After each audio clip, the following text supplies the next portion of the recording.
Welcome and thanks for visiting my blog. I'll be using this site to post my various thoughts and reflections on a set of readings for the American college student. Starting off this video blog, I'd like to talk a little bit about some chapters within the book Increasing Persistence. This book will be pretty interesting to read after having read most of Vincent Tinto's Completing College. Both books focus primarily on student retention and success at higher education institutions. So Chapter 6 really spurred my interest because it is about the institutional culture and student engagement and how these two aspects can affect students' overall success in college. The idea of institutional culture is very interesting for me at this time, simply because I am conducting a lit review in another class about how the environment of a campus can affect student learning and how student affairs professionals can alter the learning environment in positive ways.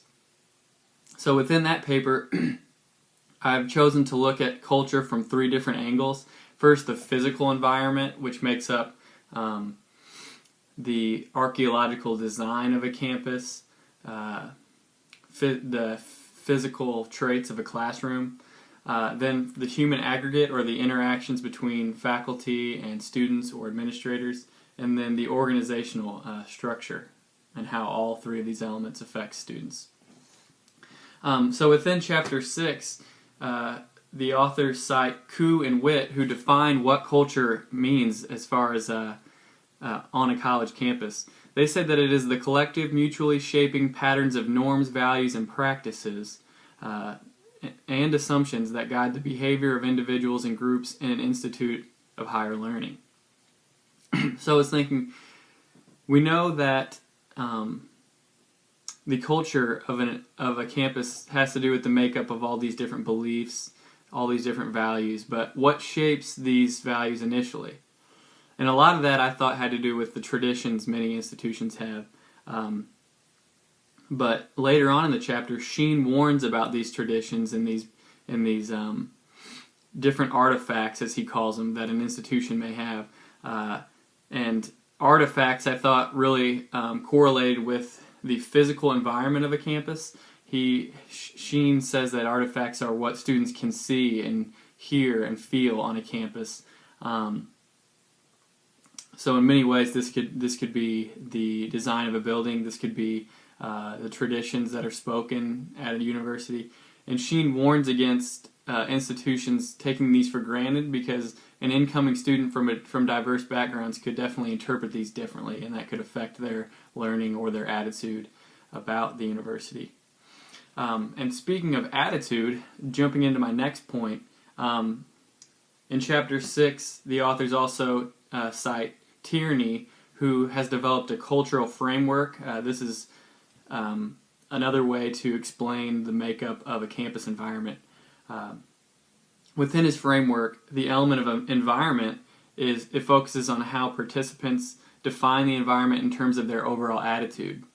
And when I read that, I immediately thought of the previous article that I had written about, where it talked about John Bean and Vincent Tinto being the two top theorists in regards to student retention. While Tinto believes that student integration, both socially and academically, are the main reasons for students retaining or persisting at a university, Bean believes that it has to do with students' overall attitudes. So using Tierney's cultural framework and believing that the environment can shape students' attitudes, therefore we can see that the environment can also affect students' success and retention as well. Finally, the last thing in Chapter 6 that I wanted to hit upon was a quote on page 111. At this point in the chapter, the authors give what they call tried and true guiding principles, which are basically different components of either programming or ideas that institutions can implement that have been proven to increase student success. And down at number 4, it says, the institution needs to set high standards for students and provide the infrastructure to ensure that students are able to achieve those standards. And this was basically a mirror image of some of the points Vincent Tinto made in his book Completing College, where he said that two of the main aspects to promote student success are setting high expectations in the classroom especially, and then providing equal amount of support. So it's this balance of high expectation and support which leads to student success, and that idea has obviously been echoed by both authors in both of these books.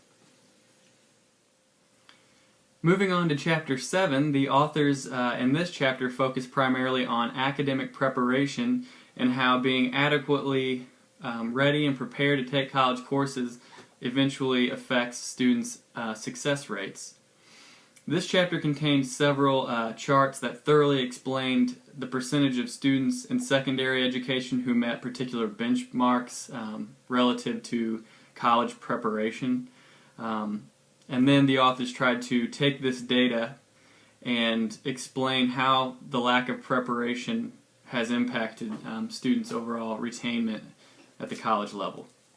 Their findings were what I expected to see, especially after reading Tinto's Completing College. On page 137 they said, "Intuitively and unfortunately, the preparation levels are dismal. Those who are less academically prepared are far less likely to succeed in college. By all indications, those who believe that the lack of academic preparation is a major cause of college student attrition are right." But then they say, being right, however, is not enough. And what they mean by this is it sort of went against some of the beliefs I had after reading Completed College, that I blamed the K through 12 system for causing a lot of the problems with college retention as far as not adequately preparing students for college. Obviously, there are some districts of high schools that prepare their students very well to succeed and eventually graduate from college, but there's too much inequalities and discrepancies between these different high schools around the country. But the authors of this book claim that you can't place all the blame on the K through 12 system, because this, they say, will turn into the blame game, as they call it, and this can be a very slippery slope. They give an example and say the college professor might say that high schools don't stress the skills and knowledge for students to succeed in college. Going down to the high school teacher, they say that a lack of preparation is a shame, but the middle school is really to blame. The middle school teacher might say, "From such performance I should be spared. They sent him to an unprepared elementary school teacher." And as you can see, this goes on and on down the list and eventually gets back to the parents. So who is to blame for this? Can you blame one particular party? That was one of the most interesting things that this chapter made me think about in terms of student retention. Where is the precise angle to attack this inadequate preparedness of college, and how can all of these players actively come together to devise a plan to better prepare our students for college? Interestingly, in Chapter 8, and the last chapter that I want to focus on for the sake of time, the authors change their focus from the K through 12 system, from parenting, or any other players who might be responsible for the academic preparedness of students, and instead look at individuals themselves to try and determine what are some characteristics or personality traits, motivational factors that make up a quality student, and what does a successful student look like in terms of these psychosocial skills, as they call them. Conducting several studies and tests, they then put the results on page 146 in a table that kind of lists these different factors that have risen as important. Achievement motivation, academic goals, social support, a lot of these same themes that we have seen from Tinto in his studies as well rose to be either small, moderate, or large factors in terms of influencing student success. But above all, academic self-efficacy proved to be the most important in these authors' work. And this self-efficacy had to do with a student's willingness to put in the time and work it took to succeed, as well as their overall personal feelings of self-confidence or their understanding of their own ability to persist. Moving on to an additional study, the authors conducted a more larger scale student readiness inventory, or the SDI as they called it. This was a Likert scale-based survey which helped determine some more of these influential skills and factors that led to student success. After controlling for various factors such as institutional type, size, etc., the authors found academic discipline and commitment to college to be the two primary skills or factors that proved important to predict student success. This idea of academic discipline, that doesn't have to do with the academic discipline as far as what area of study a student has per se, but instead discipline in the sense of effort and time management, and being a disciplined student proved to be very important. And then, interestingly, the idea of commitment to college proved important regardless of a student's mental capacity. So the SAT scores, the GPA from high school, all of these standardized factors and scores that many colleges use as admission material to predict a student's likeliness of success.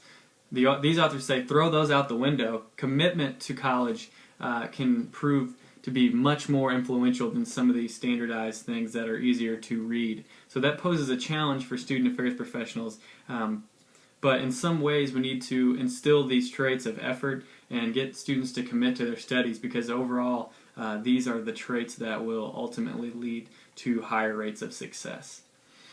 So I wanted to give a little bit more thorough understanding of those first three initial chapters of increasing persistence. This book a little bit more quantitative, a little bit more data than what we saw in Tinto's Completing College, but at the same time I think that helps kind of put some of the theories that he puts out there into a more concrete way to visually see how these themes and traits can affect student success. So thanks again for visiting my blog, and please visit again, and look forward to some of my additional posts. Thanks.